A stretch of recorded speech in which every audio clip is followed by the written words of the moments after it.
పొదకు ఎదురు పడితే ఆ పెదవి పొదిగి పెడతా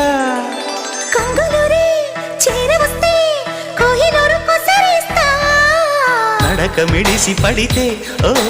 నడుము మడత ముడత కృష్ణయ్యలా వెన్నంటితే వనిత విను చెబుతా కదా